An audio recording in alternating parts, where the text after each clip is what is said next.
Well, this is going to be a fun conversation here. I'm outside Uraco with Isaac Dorcy, who you may have seen on the front page of this week's Shelton Mason Ooh. County Journal. How are Yeah, you? good. How are you? Good. It's nice to talk with you. You reached out because you composed a piece that kind of encapsulates and represents Paul Bunyan. Yeah, And we to just me. to you. Yeah. And we just got done with Forest Festival, so it's a great time for this. Tell us a little bit about your background. You just graduated, things like that. Yeah. Yeah, well, I'm born and raised here in Shelton, and I just recently graduated from Whitworth University in Spokane with the degree in music composition, Uh-huh. hence the composing. Yeah, I started writing in high school. I found out that I was in love with it, and then I went to get my undergrad for it. So It's a great piece, and I will link to it as well here so folks can listen to one of the recordings of it. And when I was reading in the notes as well, what I found interesting is you kind of, I guess, and then you can talk me through this process, but you kind of got, I guess, some source material from some early 1930s storytelling about yeah, Paul Bunyan. yeah. So there's I mean, the Paul Bunyan stories go way back, and they're all just word of mouth. But the first person to like write a storybook about Paul Bunyan in a Pacific Northwest context was this guy named James Stephen. It came out in 1925, and yeah, I pulled a lot from specific stories from there because it's talking about Puget Sound, it's talking about Mount Rainier, so lots of cool little things to pick from there. And I tried to pick like one quote per movement to Uh-huh. really shape each movement. So yeah, I pulled off from James Stephen. Very Yeah. cool. It's kind of written in four pieces that you Hmm. can listen to. The start of it is when Paul and Babe first meet up, and you can really hear. When I listened to it, I really could hear kind of the wintry part of the story in there. How does a piece like that come together? If you have your line of the story that you're reading, where does the music, where does the composition come from? Yeah. I guess that's just a hard question to answer because I don't know. Sure. But almost everything comes out of sketching. So I do a lot of sketching. I'll sit down at the piano and I'll just find an idea that I like, even if it's not screaming Paul Bunyan at me, you know? So I try to find a phrase of music and then I work it into, okay, now I need to evoke this, I need to evoke this, and then it's a different kind of ball game from there on. Yeah. Um, so it's kind of split in those two halves, I think about it. But I come up with a theme and I know it wants to be kind of harsh and windy and wintry, and so I use texture to my advantage that way. So there's lots of muted brass, and there's Yeah. lots of, I have the instrumentalist blowing through their instrument, just air, and so yeah, I think of it like the texture maybe comes after, but yeah. The second couple parts of the piece turn more into other parts of Shelton and Mason County, like the bluegrass sections, and you can hear the performers stomping their feet to kind of get along with like a kind of a hoedown Yeah. feel, and that is a nice nod to bluegrass from the forest and all the bluegrass heritage here. Who were the performers that you see on the front page of the paper, but then in the video as well? How did you get them to learn the piece and work with them? Yeah, they're just the best, and they're so gracious with their time.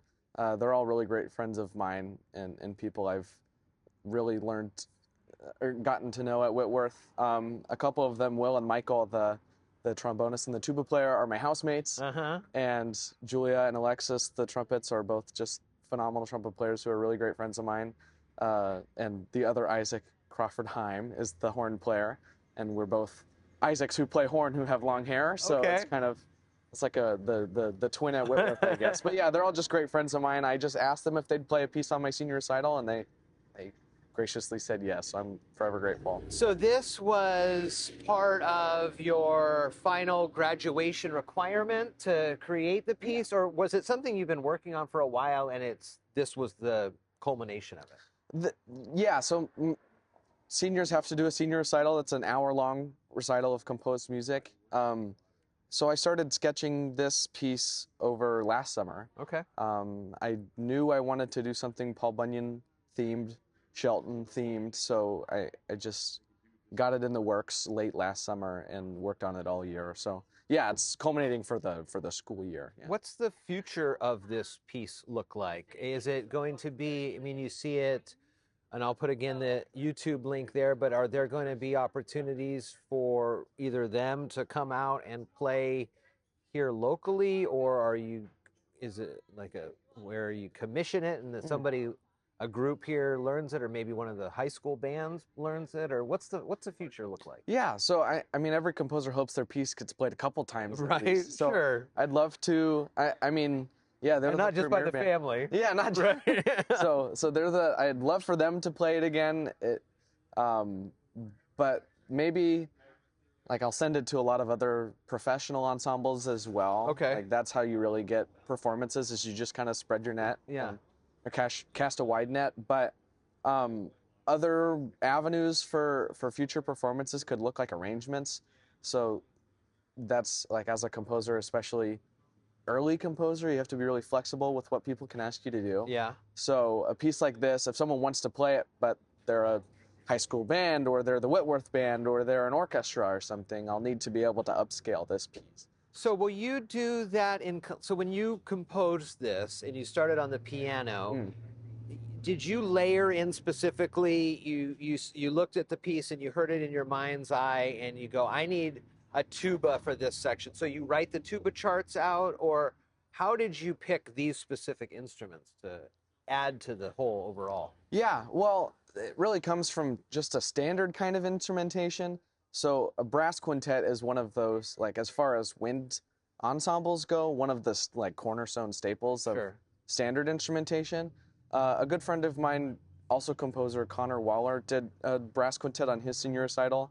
I loved the sound, and I just knew a lot of the brass players. So choosing brass quintet kind of came out of, it was just really convenient, and also I had never written for that ensemble before, so it was more, I guess, I don't know, when I think of Paul Bunyan, I don't instantly think brass quintet. Right. So it kind of, I was molding the Paul Bunyan story into, I want to write a brass quintet too. So, but yeah, as I'm writing, I tried to make sure I'm always aware that, okay, there's only 5 instruments, and this is what they can do. So if I'm writing and I ever do something that's maybe outside of that scope, I'm like, okay, I gotta rethink. Sure. Or else they'll get mad at me. A fascinating piece that kind of goes through, as we said, the meeting of Paul and Babe, the time in the forests with kind of a bluegrass feel, into kind of, I don't want to say a darker part of the piece, but a more somber part of the piece that then turns back into kind of a joyous ending as everybody makes it out okay. I guess I'll just leave it at that, kind of a teaser for folks to take a listen to.